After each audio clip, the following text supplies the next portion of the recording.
Okay, I'm going to show you how I get started and how easy this is to do here. Now, one of the things, like I said, I write on these what I have them set for. So the first thing you do with this particular device is you slide this on. Now this is a 1 inch, so I slide it to the 1 inch mark, and that's what'll center it on this. And I've got it on 25 degree and number 2, which is the yellow. And there's a little learning curve with that, but they have pretty good information on all that. Slide it in, so it's slid in like that. Then I kind of snug it up with these 2 screws while I'm holding it, and it keeps it nice and straight. It's got like a straight edge there and fence. And then I kind of look at it, make sure I tighten both sides about the same. I don't think that makes a lot of difference. And once it's nice and snug where it's not going to go anywhere, then I just remove this piece right here, and there it is sticking out there, and you got this nice roller. Now, one thing that's neat about this is this roller has a little turn thing that is kind of notched. You have to, it's spring loaded, and you push it, and you can get an actual micro bevel on it. So that you can do at the very end. So what I'm going to do first is I'm going to go ahead and start with the 220, and I'll zoom it in here, and I'm going to probably, at this point, I'm going to start speeding this up as I go. But you can kind of see, spray a little water on it, and all you do is just set it there, put your fingers on the end, and you just roll it like this. It's so simple, and you just keep an eye on the blade, and when you see it get to the end, you're done with that one. Normally, when you're just after you've got them really well, unfortunately, like I said originally, I have rust on these.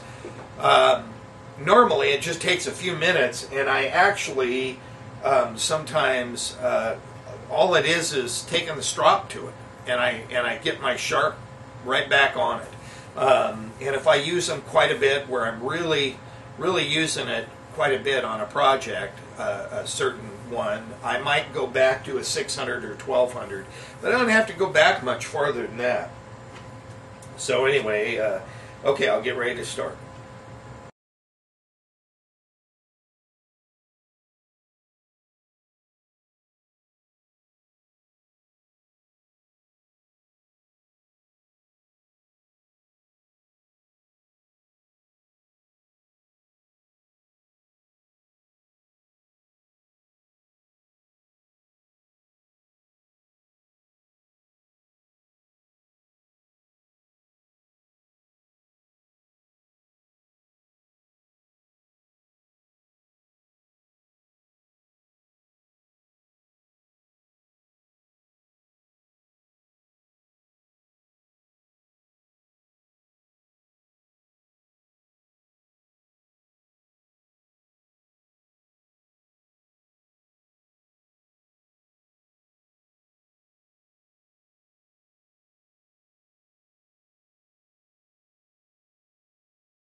Now I'm going to explain something here. This first one is always the one that takes the most time.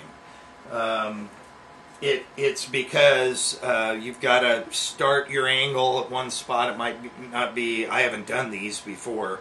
The other thing is, you always think when you've got this little teeny bit left to do that that's going to go fast, but in actuality that takes a lot of time, because you've got to wear down the other part to get to that part to make it even all the way across. So it actually, the closer you get to the edge, the longer it takes, and you got to be very patient. Don't push hard, let the stone do the work.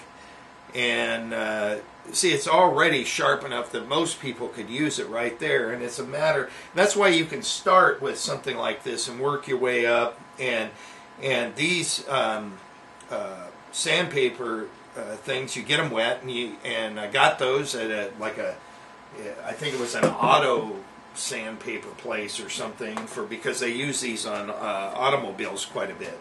So anyway, that's why this first one takes quite a while. Then the rest of them are going to go pretty quick, because you're just your angle's already set and you're just starting the polishing process.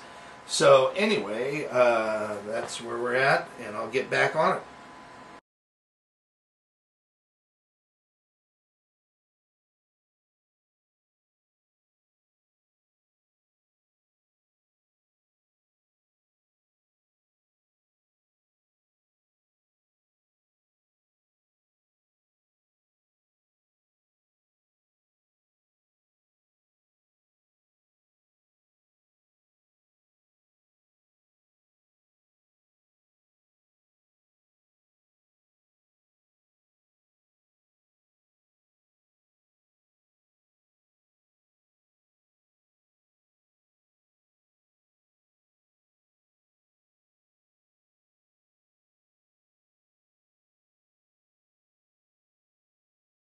That was 1200.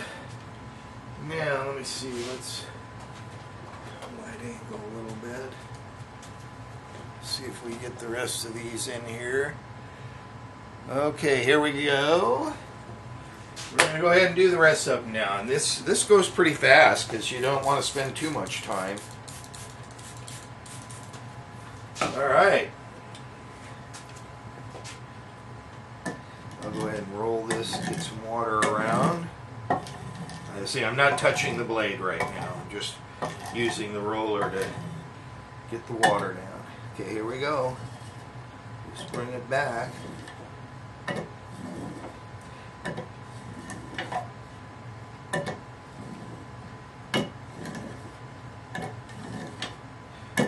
I do turn these the other direction, like the next one I do.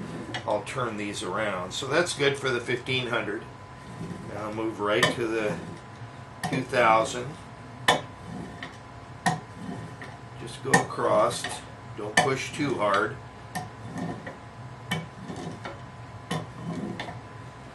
And 2500.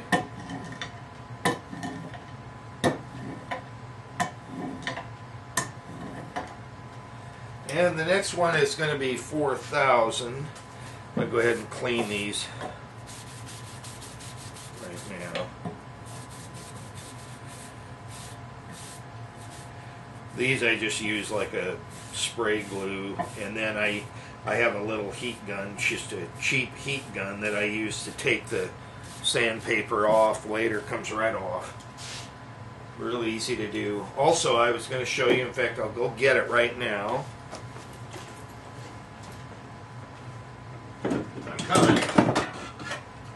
I have a board. This board, I put a full sheet in of this paper, and then I just slide a knife along the straight edge here, and that cuts them so that I can put 2 on each one of these. It works pretty good.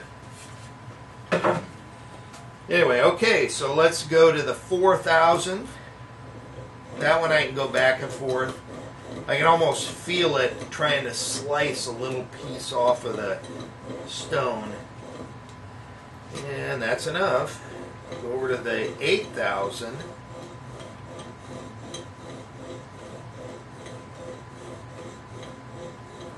That's good for that. Clean the water off of everything. Alright. Take a little bit of this compound and get it on here. That's probably good. And I go ahead and take this off because you're just doing the final polishing, and that's just pretty easy. Take it off, and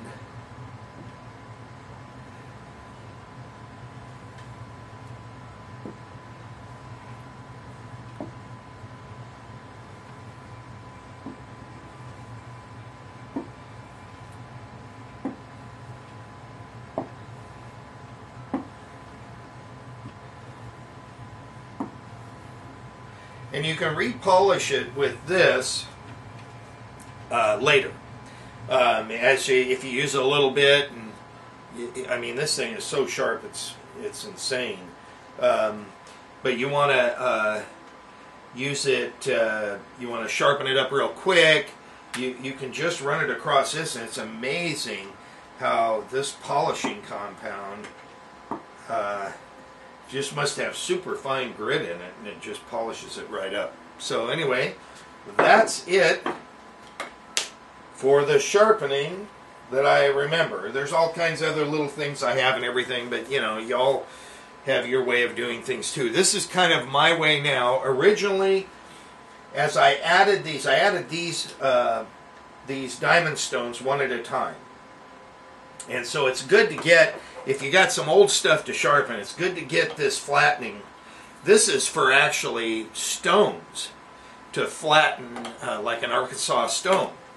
And but it's great for if you've got some old stuff that really needs some work, and you don't want to spend forever trying to get that new edge on it or that new angle on it. And if you want to change the angle of something, you can start there. It's much quicker, very, very fast.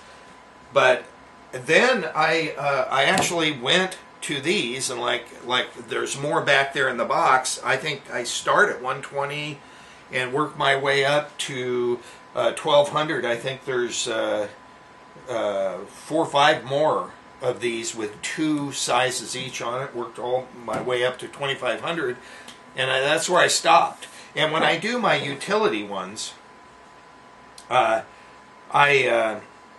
don't go up that high. I maybe go to 600. I use these butt chisels, and these I keep pretty sharp up here. They kind of match these junky chisels that I can hit with a regular hammer if I want.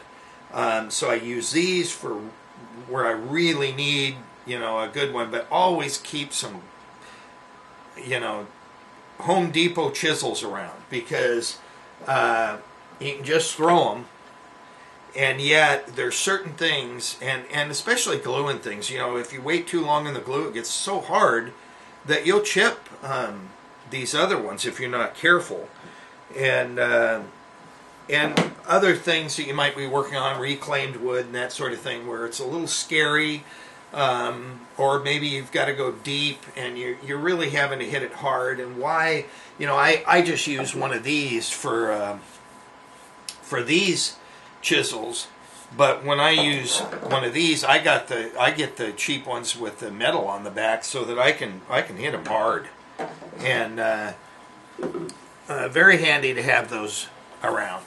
Probably use those more than I use these, but when I need these, I need them. And I need them to be really, really sharp. So have a good day. Thanks. Whoop. Shut it off back here.